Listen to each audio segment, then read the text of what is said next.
Hello, welcome back to my channel প্রিয় উর্মি। তো আজকে তোমাদের সাথে এমন একটা দিনের কথা শেয়ার করতে যাচ্ছি যে দিনটা আসলে খুবই আনপ্ল্যান্ড ছিল, মানে একদমই প্ল্যান ছিল। তো আমি হঠাৎ করে ভাবলাম যে যেহেতু আমার ইন্টার্নশিপের আর 1.5 মাস আছে, তো একটু বাড়ি থেকে ঘুরে আসা যাক, মানে আমার গ্রামের বাড়ি থেকে। তো ডিউটি শেষ করেই আমি চলে গিয়েছিলাম আমার গ্রামের বাড়ি।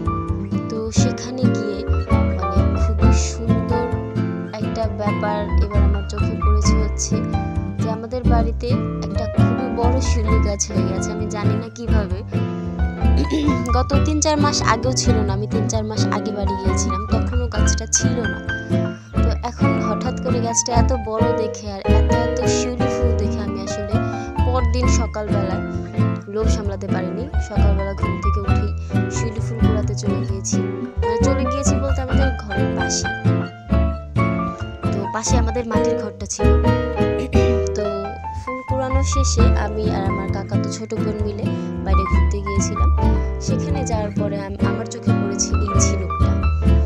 তো এই ঝিনুকটাকে আমার শখ হয়েছে যে এটা আমি নিয়ে আসবো। মানে আমি তো সবসময় মরা ঝিনুক দেখি, তো এটা একটা তাজা ঝিনুক ছিল। আমি আসলে ঝিনুকটাকে এনেছি, পরে কাকিকে জিজ্ঞেস করেছি, কাকাকে জিজ্ঞেস করেছি যে কিভাবে এই ঝিনুক কি খায় বা কিভাবে ঝিনুককে পালতে হয়। তো তারা কেউ বলতে পারেনি। কেউ একজন বলছে যে ঝিনুক পানি খায় বা এরকম কিছু।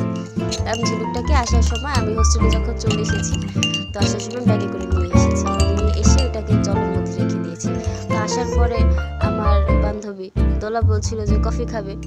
তো এই মোটামুটি ভালো রকমের ফোমটুকু ওই বানিয়েছে। তো একটু পর আমি কফি ঘুরছিলাম আর ভিডিও করছিলাম, মানে ভিডিও করার জন্য আমি মোটামুটি 5 মিনিটের মতো ঘুটেছি। তো আর প্রথমটুক ওই সবটুক করেছে। তো এরপরে কফিটা আসলে তৈরি হয়ে গিয়েছে। খুব সুন্দরভাবে কফি তৈরি করেছে, যদিও চিনি কম ছিল। আমি চিনি বেশি খাই, আমি চিনি কম দিয়ে কিছু খেতে পারি না। তো কফিটা ঝিনুকটা বের করেছিলাম। ঝিনুকটা আমি একটা নামও দিয়েছি, ঝিনুকটার নাম রেখেছি পিঙ্কি। তো এর আগে আমি একটা ছোট্ট বাবু শামুক পালতে এনেছিলাম, ওটার নাম রেখেছিলাম শান্তি।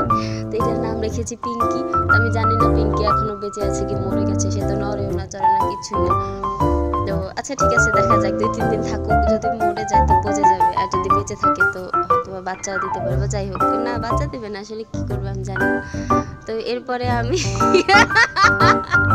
সরি, আমি আসলে এরকম অসুরের মতো হেসে দিয়েছি। আসলে পাশ থেকে বান্ধবী বলছিল যে মুক্তা দেবে, মুক্তা ছিল।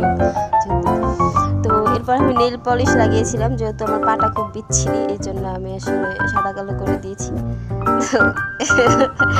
তো এরকমই ছিল, মানে নেল পলিশের কালার আসলে বোঝা যাচ্ছে না। তো আচ্ছা ঠিক আছে, ব্যাপার না, পরে অন্য আরেকদিন দেখিয়ে দেবো যে কি কালার ছিল। কালারটা খুব একটা ভালো না, সাদা কালোর মতো। তো এটা হচ্ছে এর পরের দিন, মানে আজকের ডিউটি টাইমের একটা ক্লিপ নিয়েছিলাম। তো এরপরে আমাদের তো ডিউটির বাইরে একটা গাছ থাকে, বা এটা বের হয়ে আসার সময়